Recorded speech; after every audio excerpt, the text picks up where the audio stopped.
लड़की business trip पर गई थी। उसने जानबूझकर अपने बॉस को ऐसे इशारे किए कि देखने वालों को गलत फहमी हो जाए। तभी ये सब पीछे पीछे आई बॉस की पत्नी ने देख लिया। लड़की को सबक सिखाने के लिए उसने रात के समय चुपके से उसके कमरे में घुसकर उसकी तस्वीरें लेने की योजना बनाई। लेकिन जैसे ही उसने बिस्तर से चादर हटाई वह हैरान रह गई, क्योंकि बिस्तर पर लड़की नहीं बल्कि कंपनी के पार्टनर यांग साहब सो रहे थे। उसी समय लड़की और उसका बॉस भी आवाज सुनकर कमरे में आ गए। बॉस की पत्नी यह देखकर दंग रह गई और बोली, तुम यहाँ कैसे? लेकिन उसे क्या पता था कि लड़की दोबारा जीवन पाकर वापस आई है। असल में लड़की कंपनी की एक सेल्स कर्मचारी थी। पिछले जीवन में वह काम के सिलसिले में अक्सर अपने बॉस के साथ बाहर जाती थी। ये बात बॉस की पत्नी को बिल्कुल पसंद नहीं थी। उसने यह मान लिया था कि लड़की और उसके पति के बीच गलत रिश्ता है। गुस्से में उसने लड़की को बंधक बनाकर सबके सामने उसकी बेइज्जती की। लेकिन सबसे हैरानी की बात यह थी कि बॉस ने भी उसका साथ नहीं दिया। उल्टा लड़की के चरित्र पर सवाल उठाकर उसे नौकरी से निकाल दिया ताकि कंपनी को उसे कोई मुआवजा न देना पड़े। पति पत्नी की इस साजिश से टूट चुकी लड़की किसी तरह रस्सियां खोलकर वहां से भागी, लेकिन रास्ते में उसका एक्सीडेंट हो गया। जब उसने दोबारा आंखें खोली तो वह उसी दिन वापस पहुंच चुकी थी। जब उसे बॉस के साथ बिजनेस ट्रिप पर जाना था तभी बॉस की पत्नी का फिर फोन आया। उसने लड़की को चेतावनी दी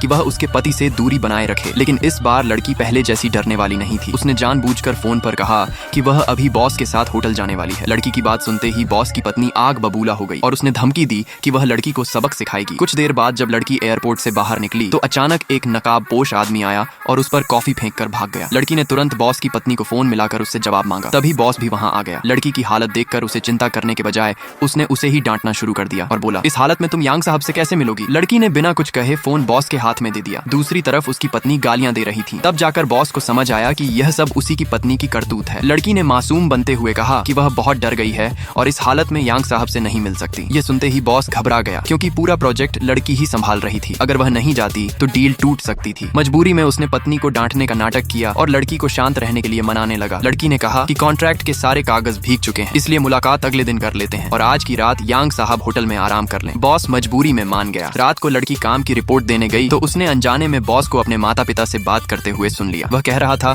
कि जैसे ही यह डील पूरी हो जाएगी वह लड़की को कंपनी से बाहर निकाल देगा। ये पार्ट 2 के लिए कमेंट करें और सब्सक्राइब करें।